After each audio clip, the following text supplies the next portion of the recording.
There is a moment after a painful relationship that almost no one talks about.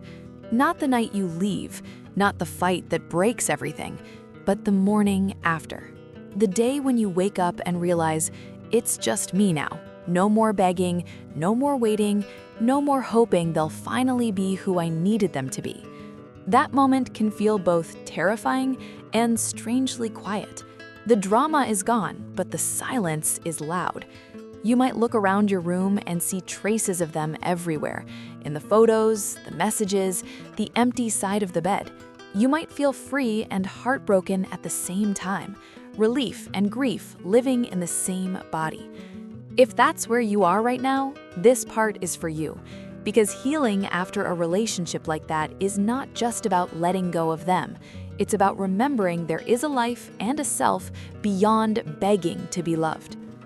When you've spent months or years chasing crumbs of affection, your nervous system gets used to living on high alert. You're used to checking your phone, reading between the lines, analyzing every emoji, every scene without a reply. Chaos becomes normal. You measure your worth by whether they are warm today or cold. So when the relationship ends, you don't just lose a person, you lose your entire emotional routine.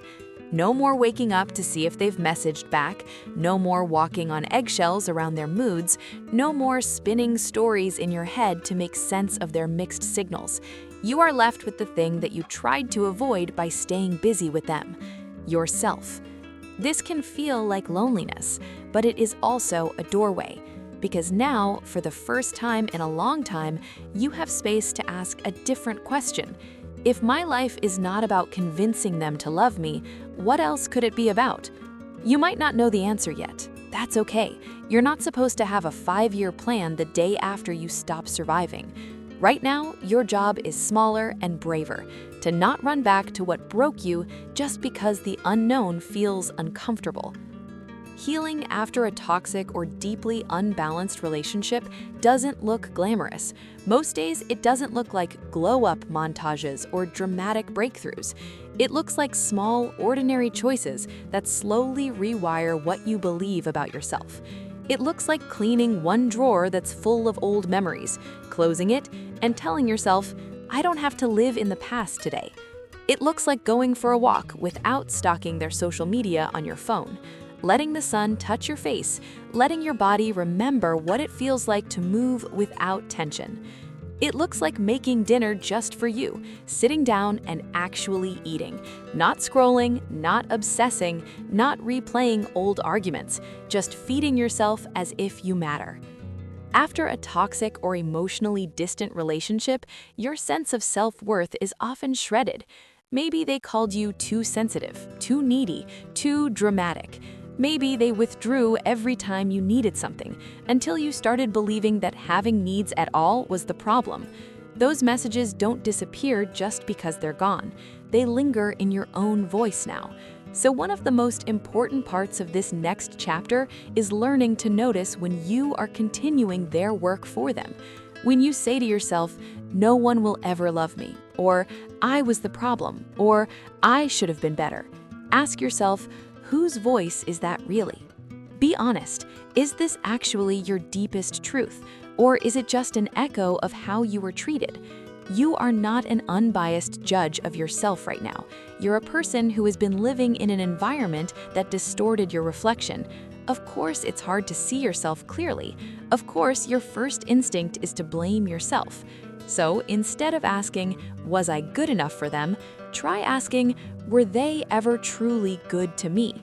Not perfect, not flawless, just were they kind, safe, consistent, willing to grow, even a little? This is not about demonizing them. It's about finally putting your pain in context. Because when you see clearly how your heart was treated, it becomes easier to understand why you feel the way you do and why you deserve better. Rebuilding self-worth after a harmful relationship is like learning to walk again. At first, you feel clumsy, uncertain, tired. You might question every step. Is it okay to enjoy this? Do I look stupid doing this alone? Can I trust this person who is being kind to me now?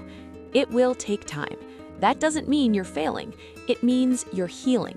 Start by remembering who you were before this relationship. What did you love doing? What made you lose track of time in a good way? What kind of friend were you to others? What parts of you got smaller to keep them comfortable? You don't have to become your old self again. You've been through too much to go back to who you were, but you can pick up pieces of yourself that you had to put down.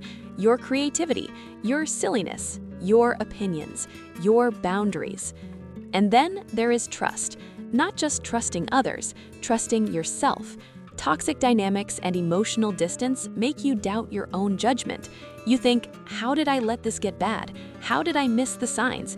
Can I ever trust myself to choose better next time? Trust doesn't return all at once. It comes back in little proofs. Every time you listen to your gut and it turns out to be right. Every time you say no to someone who gives you that same uneasy feeling.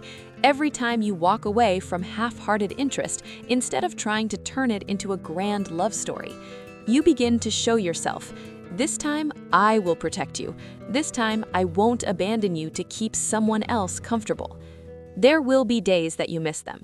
This is important. Missing someone does not mean you made the wrong decision. You can miss what you had with them or what you hoped you could have had with them and still know that staying would have cost you yourself. Grief doesn't equal regret. It just means you are human and you loved. On those days, instead of forcing yourself to be over it, try this. Let the missing move through you without turning it into a story. I miss them does not have to become I should go back. It can simply be a feeling that rises, peaks, and passes, like a wave. When the wave passes, bring your attention back to your actual life. What is in front of you today that deserves your presence? A friend who checks on you? A project that excites you? A moment of peace you could give yourself? Your future does not deserve to be filtered through the lens of what hurt you. You are allowed to build new experiences that are not built on fear, scarcity, and chasing. Healing after begging for love is not about proving to them that you're better now. It's about living in a way that proves to you that you were never the problem in the way you thought you were. Yes, you have things to learn, patterns to change, wounds to tend to. We all do. But your need for respect, consistency, affection, and safety was never the issue.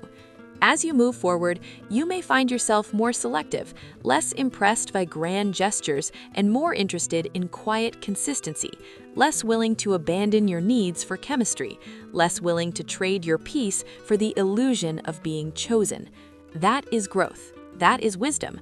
That is love turning inward first, so that when it flows outward again, it comes from a place of fullness, not desperation.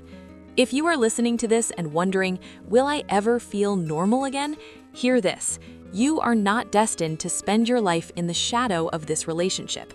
You are allowed to create days where you don't think about them at all. You are allowed to laugh so hard you forget, even for a while, how much it hurt. You are allowed to be loved in a way that doesn't hurt like this ever again. For now, start small. One honest breath, one gentle thought about yourself that isn't cruel, one decision today that says, my life is mine again.